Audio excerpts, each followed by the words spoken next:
காட்டுப்பன்னிகளுடைய ஒரு பிரச்சனையை சொன்னாங்க. காட்டுப்பன்னி பிரச்சனைங்கிறது கஞ்சநாயக்கம்பட்டி மாத்திரம் கிடையாது. இன்னைக்கு தமிழ்நாடு முழுவதும் விவசாயிகளுக்கு பெரிய தலைவலியா இருக்கிறது இந்த காட்டுப்பன்னி பிரச்சனை. நான் ஒரு வருஷத்துக்கு முன்னாடி அங்க தூத்துக்குடி மாவட்டத்தில் கோயில்பட்டி பகுதியை சார்ந்த விவசாயிகள் வில்லிசேரி வந்து சுத்தி இருக்க கிராமங்கள் பல கிட்டத்தட்ட ஆயிரக்கணக்கான விவசாயிகள் தட்டிட்டு அங்கிருந்து நம்ம தூத்துக்குடி மாவட்ட ஆட்சியர் கலெக்டர் பார்த்து ஒரு மனு கொடுத்து பத்திரிகையாளர் மத்தியில ஒரு அவேர்னஸ், இந்த மாதிரி விவசாயிகளுக்கு ஒரு பிரச்சனை இருக்கு, இது கண்டிப்பா அரசாங்கம் இதுக்குள்ள முயற்சி எடுக்கணும். அதுவும் இது ஒன்றிய அரசு சார்ந்தது. இது வந்து சென்ட்ரல் கவர்மெண்டுடைய சப்ஜெக்ட். வனத்துறைங்கிறது சென்ட்ரல் கவர்மெண்டுடைய இது கட்டுப்பாடு வருவதனால ஒன்றிய அரசு இதுக்குள்ள நடவடிக்கை எடுக்கணும், சட்டத்தை மாற்றணும்.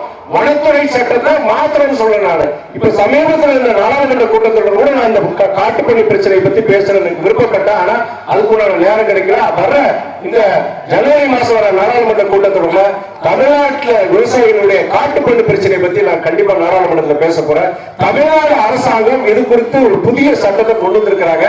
அடுத்த சில மாதங்களும் இந்த சட்டம் நிறைவேறும். அதுக்குண்டான அந்த சட்டத்துக்குண்டான என்னென்ன இது அதெல்லாம் வந்து நான் வனத்துறை அதிகாரி சமீபத்தில் 10 நாளைக்கு முன்னாடிதான் தமிழ்நாட்டுடைய அதாவது உயர்ந்த வனத்துறை அதிகாரிகிட்ட பேசி எப்படி இந்த சட்டம் வரப்போகுது, எந்த அளவில் இது காட்டுப்பன்னியை அழிக்கிறதுக்கு உதவும் ஒன்னொன்னா கேட்கிறது. அரை மணி நேரம் அவர்கிட்ட போன்ல பேசுறேன். நாடாளுமன்றத்துல பேசுறதுக்கு புள்ளி விவரங்களோட பேசுறவங்க துணை வைக்கும். சும்மா கடமைக்கு பேசுறவங்க கிடையாது. அந்த விவரங்களை வந்து அந்த அதிகாரிகளை கேட்டு தெரிஞ்சுக்கிட்டு அதுக்கப்புறம் அது எல்லாமே கொடுத்தா எல்லாம் ப்ரிப்பேர் பண்ணி வச்சா அந்த வாய்ப்பு கிடைக்கல. இப்போ வனத்துறை அமைச்சரை மாத்திருக்காங்க. யாருக்கே பழைய அமைச்சர் மதிவேந்தன் கிட்ட பல முறை நேரடி சந்திச்சிருக்க அமைச்சர் நேரடி சந்திச்சு இந்த மாதிரி சில வனத்துறை அதிகாரிகள் தவறான தகவல் கொடுக்கறாங்க. ஐயா அது காட்டுப்பன்னி கிடையாது, வீட்டிலேயே வளர்ந்த பண்ணி, அது வந்து அப்படி காடுகளுக்கு போயிருக்குன்னு சொல்லிட்டு தவறான ஒரு தகவல் கொடுக்கறாங்க. நான் போட்டோகிராஃப்ஸ் பார்த்திருக்கேன், புகைப்படங்களை பார்த்திருக்கேன். நான் ஒரு வன ஆர்வலர், எனக்கு மிருகங்கள் பத்தி தெரியும். அது காட்டுப்பன்னிதான் அப்படின்னு சொல்லிட்டு அமைச்சர்கிட்ட அன்னைக்கே சொன்னாரு.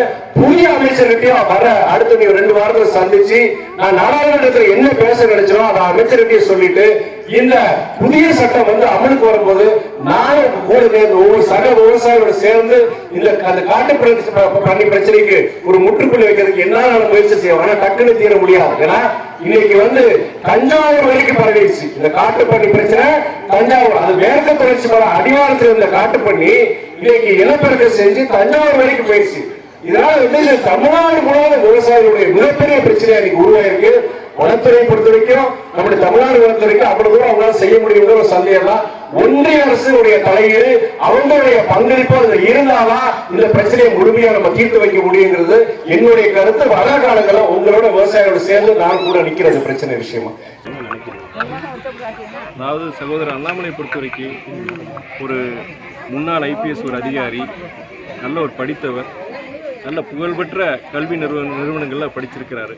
சமீபத்தில் கூட அவர் லண்டன் போயிட்டு வந்திருக்கிறார். ஆனால் இப்படி ஒரு படித்த ஒரு நபர் இது போன்ற ஒரு 4ஆம் தர அரசியல்வாதிகள் செய்கிற மாதிரி இந்த மாதிரி நடவடிக்கைகளை செய்கிறதும் சரி, அவர் பேசுகிற சில கருத்துக்களாக இருந்தது சரி, அது மிகவும் கவலைக்குரியது. ஏன்னா ஒரு படித்த ஒரு இளைஞர், பல இளைஞர்களுக்கு வழிகாட்டியாக இருக்க வேண்டியவர் இப்படி அவர் நடந்துக்கிறது பார்த்தீங்கன்னா ஒரு வேதனைக்குரிய விஷயமா தான் சொல்ல முடியும். அது மாதிரி சொல்ல முடியும்.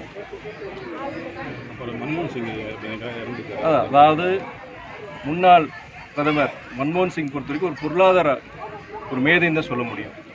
ஃபஸ்ட்டு நம்ம இந்திய நாட்டில் அந்த பொருளாதாரத்துக்கு உண்டான அந்த கொள்கை மாற்றம் கொண்டு வந்ததே அவர் தான். லிபரலைசேஷன் கொண்டு வந்ததே இந்தியாவில் மன்மோகன் சிங் தான். அவர் இல்லாமல் லிபரலைசேஷனே கிடையாது. ஒரு சிறந்த ஒரு அதிகாரி. முதல்ல வந்து அவர் நம்முடைய RBI கவர்னராக இருந்தார். அதுலேயுமே நிறைய புரட்சிகரமான மாற்றங்கள் கொண்டு வந்திருந்தார். அதுக்கப்புறம் அவர் நிதியமைச்சராக இருக்கும்போதும் அப்போ தான் நிறைய இந்த பொருளாதார மாற்றங்கள், கொள்கைகள் நிறைய மாற்றங்கள் கொண்டு வந்து இந்தியாவில் வந்து பொறுத்த வரைக்கும் வெளிநாடுகளிலிருந்து முதலீடுகள் கொண்டு வந்தது அவர் காலத்துக்கட்டத்தில் ஆரம்பித்தாங்க. அது மட்டும் சிறந்த ஒரு நாடாளுமன்ற உறுப்பினராக செயல்பட்டிருந்தார். அவர் ஒரு பிரதமராக இருக்கும்போது தமிழ்நாட்டுக்கு தலைவர் வைகோவுடைய வேண்டுகோள் படி அன்னைக்கு பிரதமர் வாஜ்பாய் காலத்திலேருந்து அவருடைய கோரிக்கை சேது சமுத்திர கோரிக்கை, அதுக்கப்புறம் மன்மோகன் சிங் அவருடைய காலத்திலையும் அந்த சேது கால்வாய் திட்டத்துக்கு உண்டான ஒப்புதலை பெற்று அது பொதுக்கூட்டத்திலே அவர் வந்து அந்த நிகழ்ச்சியிலே வந்து அவர் மன்மோகன் சிங் சொல்லும்போது அவர் வைகோவுடைய கனவு திட்டம் இந்த சேது கால்வாய் திட்டத்தை வந்து நாங்கள் ஒன்றிய அரசு கண்டிப்பாக நிறைவேற்றி கொடுப்போம்னு அவர் வாக்குறுதி கொடுத்திருந்தாரு. தலைவர் வைகோ மேலே அளவற்ற மற்றும் மரியாதை கொண்டவர் தான் நம்முடைய முன்னாள் பிரதமர் மன்மோகன் சிங் அவர்கள். ஏன்னா ஒரு நிகழ்ச்சியில் பேசும்போது வைகோ வந்து எங்கிட்ட வருவார், பலமுறை வருவார், ஆனால் ஒரு தடவை கூட அவருடைய சொந்த பிரச்சனைக்கு எதுக்கு வந்ததில்லை. எல்லா பொதுமக்களுடையது, தமிழ்நாட்டு மக்களுடைய கோரிக்கைகள் தான் எங்கிட்ட வந்து கொண்டு வந்திருக்கிறாரு. அவர் ஒரு ஒரு ஒரு ஒரு ஒரு நச்சு அவர் சொல்லும்போது கரெக்டான அந்த வார்த்தையில் எனக்கு ஞாபகம் இல்லை. அவ்வளோ தலைவர் மேலே ஒரு நம்பிக்கையும் ஒரு மரியாதை வைத்திருந்த நபர். இன்றைக்கு அவருடைய மரணம் காங்கிரஸ் இயக்கத்துக்கு மட்டுமல்ல, இந்திய நாட்டிற்கு மிகப்பெரிய ஒரு இழப்பு. அவருக்கு வந்து எங்களுடைய இயக்கம் மறுமலர்ச்சி திராவிட முன்னேற்ற கழகம் சார்பாக எங்களுடைய இரங்கலை நாங்கள் தெரிவிச்சிருக்கோம். யாரும் தலைவருமே அதுக்கு ஒரு நீண்ட அறிக்கையை கொடுத்துருக்கிறாரு. வேற ஏதாவது அதாவது சென்னை அண்ணா பல்கலைக்கழகத்தில் மாணவி பலாத்கார வழக்கில் திமுக அரசோட நடவடிக்கை வந்து திருப்திகரமாக இருக்கா, இல்லை நடவடிக்கை எடுக்கணும்? அதாவது இது நான் பலமுறை சொல்லியிருக்கிறேன். இந்த மாதிரி ஒரு வன்முறை சம்பவங்களோ இல்லாட்டி அசம்பாதங்களோ நடக்கும்போது அதுக்குண்டான நபர்கள் வந்து உடனுக்குடன் அதுக்கு நடவடிக்கை எடுத்து, காவல்துறை நடவடிக்கை எடுத்து அந்த நபரை வந்து கைது பண்ணியிருக்காங்க. இந்த சம்பவம் இந்த நீங்கள் சொல்கிற அண்ணா யூனிவர்சிட்டி அந்த பல்கலைக்கழகத்தில் அந்த மாணவி பாலியல் பலாத்காரம் நடந்திருக்கு. அந்த சம்பந்தப்பட்ட நபர் 5 மணி நேரத்துக்குள்ள அந்த சம்பந்தப்பட்ட நபரை கைது பண்ணியிருக்காங்க தமிழ்நாடு காவல்துறை. இதுக்கு முன்னாடி யோசிச்சு பாருங்க, குறிப்பிட்ட சம்பவத்தை போகலை, நான் சொல்ல விரும்பல. ஏன் பொள்ளாச்சி அந்த வன்கொடுமை அந்த பலாத்கார இதுலேயே நீங்கள் பார்த்துருக்கலாம். அன்னைக்கு இதே பிரச்சனை பொள்ளாச்சியில் நடந்து அதே இது எதிர்கட்சியில் இருக்கட்டும், உங்களை மாதிரி ஊடகவியாளர்கள் பத்திரிகையாளர் பெரிய பிரச்சனையாக்கி எதிர்கட்சிகளுக்காரங்க பெரிய பிரச்சனை ஆக்கினதுக்கு அப்புறம் தான் அது சம்பந்தப்பட்ட நபர்கள் மேலே நடவடிக்கை எடுத்தாங்க. ஆனால் இப்போ அப்படி கிடையாது. திமுக ஆட்சியில் தவறுகள் நடக்கலன்னு சொல்லல. இந்த மாதிரி சம்பவங்கள் நடக்கும்போது சம்பந்தப்பட்ட நபர் அவர் குறிப்பிட்ட நேரத்துக்குள்ளே ஒரு 24 மணி இந்த பிரச்சனை 5 மணி நேரத்தில் அந்த நபரை வந்து கைது பண்ணியிருக்கிறாங்க காவல்துறை.